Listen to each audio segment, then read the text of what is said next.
Hello, people. I apologize for not being there today. You should have your 9-7 note sheet. It's the only note sheet that was attached to that homework guide of ours.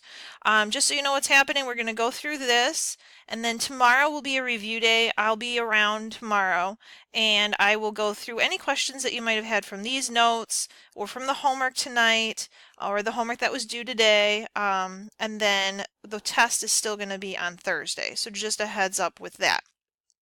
Today we only have two problems to do, so it shouldn't hopefully take too long. We started, remember, parametric equations with t and all those lovely things.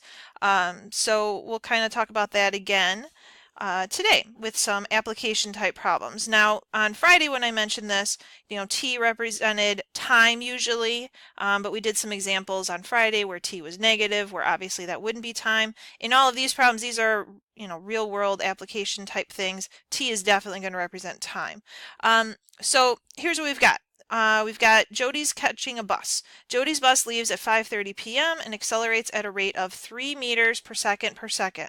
I know it seems weird to see per second, but that means that every second the bus is changing its rate. It's going up by 3 meters per second every second. Jody, who can run 5 meters per second, arrives at the bus station 2 seconds after the bus has left. We're going to find the parametric equations that describes the motion of the bus, and we're going to have an equation for Jody, and they're both going to be a function of time. We'll use this little hint in a moment to help us with the bus, and then we're going to figure out algebraically whether Jody will actually catch the bus. All right, part C, the graphing it, I'll show you that tomorrow. That's not as important. So here's what we've got. We've got the bus and we've got Jody that we've got to figure out. Okay, so we're going to come up with an equation for the bus, and we're going to come up with an equation for Jody. Now for the bus, we're going to use this lovely little hint, and you don't have to memorize this equation or anything. This will be given to you if we use it on like the test or something. But the position s at time t of an object having acceleration a is s equals 1/2 at squared. Okay, so the position s we don't know because it's always going to be changing because the bus is moving. The time t, that's obviously always going to be changing. The acceleration, we know what the acceleration of the bus is. It's 3 meters per second per second. So that is going to be a, okay, our acceleration. So if you plug that in, the bus is going to be s equals 1/2 times 3 times t squared. So if you simplify that, that's going to be 3/2 t squared. That's going to be the bus's equation. Now Jody, on the other hand, she is not like a bus and accelerating and stuff. She's going at a constant rate, 5 meters per second. So, think about distance equals rate times time. All right, her distance, we don't know. Her rate we know is 5 meters per second, and then usually it's times t for time. However, she arrived 2 seconds after the bus had left. So the way we're going to represent that is t minus 2. All right, 2 seconds after the time that the bus left. All right, this is in relation to time for the bus. So these are our two equations. So part A is now done. Part B says to determine algebraically whether Jody will catch the bus. If so, when? All right, so what we're going to do is we want to know if Jody will ever catch up to the bus. So S again kind of represents the position. So we want to know if Jody's position and the bus's position will ever be the same, meaning will they ever be equal? So for part B, what we're going to do is we're going to set these two equations equal to each other and see if we can get a nice number for t. T would tell us the time that they are in the same position. So if we do this, I distributed the 5 to the t minus 2. I got 5t minus 10. If I bring it all over to one side, because it's a quadratic, we want to make it equal to 0, and we'll try and do, you could try and factor it, doesn't really factor nicely. So what we have to do is the lovely quadratic formula.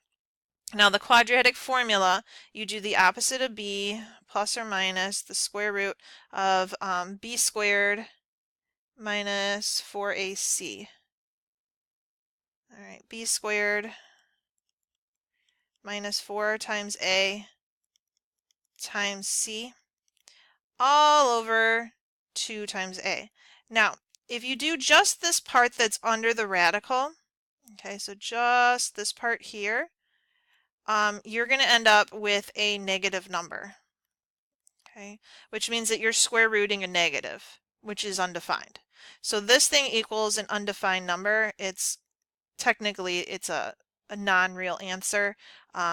That's not going to work, okay, because time can't be imaginary. So the answer to part B is, will she ever catch the bus? No, she won't catch the bus. All right, if she did catch the bus, this wouldn't end up being undefined or imaginary. We'd get an actual real number and we could say, oh, the time that she would catch up is this many seconds. But in this case, no, she won't catch the bus. Okay, so that's kind of how that one works. As far as the graphing it, I'll show you that later. You can fiddle with it on your calculator if you want to try, but I'll show you tomorrow. Okay, so that's part 1. And then on the back, we have part 2. Projectile motion. Okay, projectile motion. We've got this problem about Barry Bonds hitting a baseball with an initial speed of 125 feet per second and an angle of 40 degrees to the horizontal. The ball was hit at a height of 3 feet off the ground. We're going to find parametric equations to describe the position of the ball as a function of time.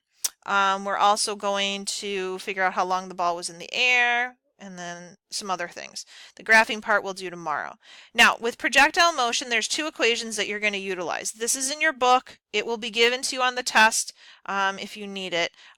X equals, we've got V naught cosine of theta times t, and y equals negative 1/2 g t squared plus V naught sine of theta times t plus h.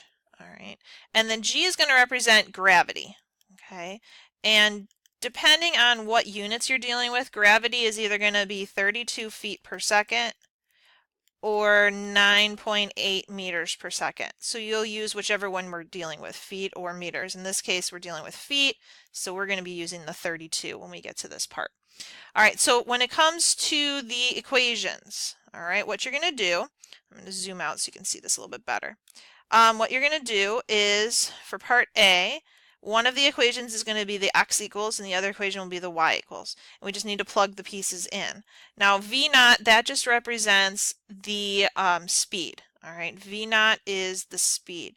Now for x is horizontal, so that'll be the horizontal speed. In this one,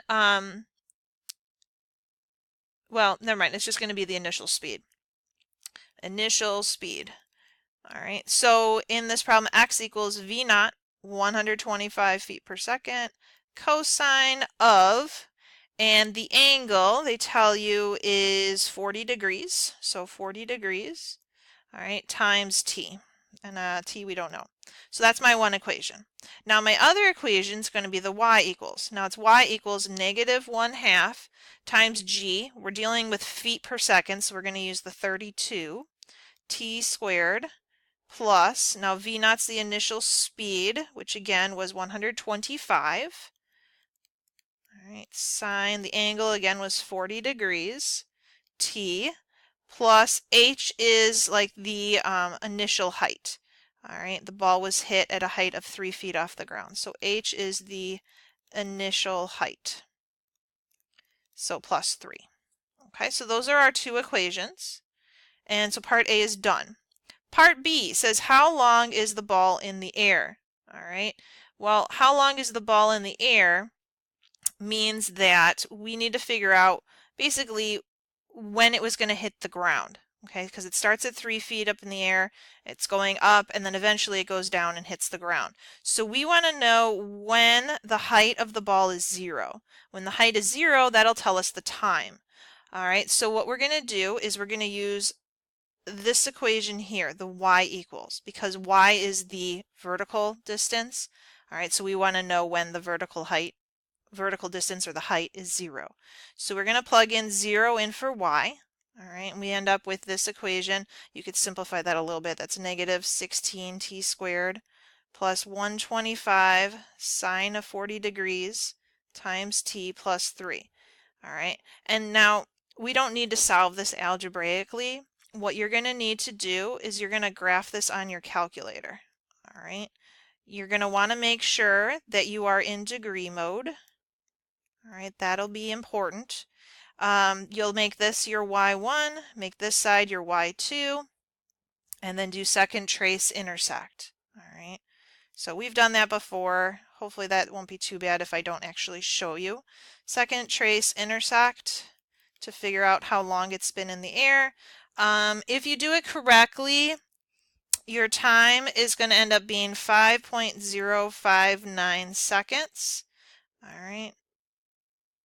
So, yeah, that's kind of what we're looking for. The equation's going to end up looking, or the graph is going to end up looking, something like this. And you're trying to figure out what that point is over there. And it'll be 5.059 seconds. Okay, so that's part B. Part C says, when is the ball at its maximum height? Okay, so the maximum height, we've done stuff with maximums before. What we're going to do is we're going to find the maximum on our calculator. All right. So for part C, we're going to do the maximum on our calculator. All right. So second trace max. You'll do the left bound, which means to the left side, right bound, which is to the right side, and then guess, you'll put it at the top. If you find the maximum correctly, the maximum is going to be at 2.511, comma 103.873. All right, so that's our maximum. You always round to 3 decimal places. Now, you're not going to answer it like that and just put the point there. It says, when is the ball at its maximum height? So the when part is going to be 2.511 seconds after it was hit. All right, so it's at a max height, 2.511 seconds after it's hit. All right, and then for the second part, it says, determine the maximum height of the ball. You can say the maximum height is 103.873 feet. All right, so don't just give me a coordinate as an answer, like actually describe what those represent. It's at a max height 2.511 seconds after it's hit, and the maximum height is 103.873 feet. All right, now part D. All right, part D says determine the horizontal distance that the ball traveled. Now, horizontal distance is going to end up being that x equation that we have at the top that we haven't done much with. The x equals 125 cosine of 40 times t. All right, so what we're going to do is we know that the ball was in the air a total of 5.059 seconds. That's the total amount of time. We found that out in part B. So we want to know what the horizontal distance is given that it was in the air for 5 some seconds. So the horizontal distance, you're going to take this and plug it in for t. So you're going to have x equals 125 cosine of 40 degrees, and you're going to multiply that by the 5.059 seconds.